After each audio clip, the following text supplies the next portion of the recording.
혹시 내 힘으로는 도저히 바꿀 수 없는 내 마음 때문에 답답했던 적 없으신가요?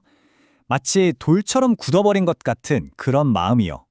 만약 여기에 대한 하나님의 완벽한 해결책이 있다면 어떨까요? 오늘 바로 그 이야기, 구약성경 에스겔서에 담긴 정말 놀라운 약속을 함께 들여다보려고 합니다. 모든 이야기는 바로 이 말씀, 에스겔 36장 26절과 27절에서 시작됩니다. 내가 너희 육신에서 굳은 마음을 제거하고 부드러운 마음을 줄 것이며. 와, 이건 그냥 힘내라는 격려가 아니죠. 이건 뭐랄까, 신적인 마음 이식 수술에 대한 선언이에요. 내면의 완전한 변화에 대한 하나님의 혁명적인 약속. 오늘 우리가 나눌 모든 내용의 기초가 바로 여기 있습니다. 자, 그럼 이 엄청난 약속을 한번 제대로 파헤쳐보죠. 먼저 도대체 돌같이 굳은 마음이 뭔지부터 알아볼 거고요. 그리고 이 약속이 어떻게 현실이 되었는지, 또 어떻게 오늘 바로 내 삶에까지 연결되는지 그 여정을 함께 따라가 보겠습니다. 네, 그럼 첫 번째, 이 약속이 왜 그토록 절실하게 필요했는지 그 배경부터 이해해야 합니다. 하나님이 해결하고자 하셨던 그 근본적인 문제가 과연 무엇이었을까요? 성경은 그 상태를 정말 기가 막히게 표현해요. 바로 돌같이 굳은 마음. 한번 상상해 보세요. 차갑고 딱딱하고 아무런 반응도 없는 돌. 하나님의 뜻에 대해 바로 그런 상태라는 거죠. 완고하고 무감각하고 계속 저항하는 상태. 진짜 문제는 규칙이 없어서가 아니었어요. 그 규칙을 지킬 마음도 능력도 없다는 게 핵심이었죠. 이 표를 보면 그 차이가 확 들어오죠? 옛 언약, 즉 모세의 율법은 말 그대로 돌판에 새겨진 우리 외부에 있는 규칙이었어요. 그러니 그걸 지키는 건 순전히 인간의 의지와 노력에 달렸죠. 결과는 어땠을까요? 계속된 실패, 그리고 하나님과의 관계는 두려움과 의무감에 짓눌렸습니다. 하지만 새 언약의 약속은 이 모든 걸 완전히 뒤집어 버립니다. 법의 위치가 외부에서 마음으로, 힘의 원천이 나에게서 성령으로, 태도가 의무에서 감사로 바뀌는 거죠. 자, 그렇다면 하나님은 어떤 새로운 패러다임을 약속하셨을까요? 이건 더 열심히 해봐라는 요구가 아니에요.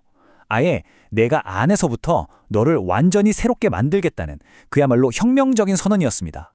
이 약속의 핵심은요, 행동의 주체가 바뀐다는 거예요. 하나님이 주어 자리에 오시는 거죠. 그냥 새 마음을 툭 던져주시는 게 아니라 에스겔 36장 27절의 약속처럼 내가 나의 영을 너희 속에 두겠다고 하십니다. 그래서 어떻게 하신다고요? 내가 너희로 내 율례를 행하게 할 것이다. 순종의 엔진을 아예 하나님이 직접 달아주시겠다는 거예요. 그 최종 목적지가 뭘까요? 바로 28절입니다. 너희는 내 백성이 되고 나는 너희 하나님이 되리라. 깨졌던 관계의 완전한 회복이죠. 바로 이 지점이 모든 걸 바꾸는 게임 체인저입니다. 이전에는 순종이 나의 처절한 노력의 결과물이었다면 이제는 내 안에 계신 성령님의 존재로 인해 자연스럽게 맺히는 열매가 되는 거예요. 원인이 완전히 바뀌어버리는 거죠. 이건 정말 혁명적인 변화입니다. 와, 정말 강력한 약속이죠. 그런데 이 약속 그냥 말로만 그쳤을까요? 아닙니다.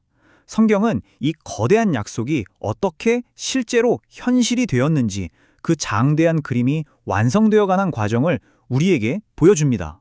한번 생각해 보세요. 지금으로부터 무려 2600년 전의 예언이 어떻게 시대를 뛰어넘어 우리에게까지 현실이 될 수 있었을까요?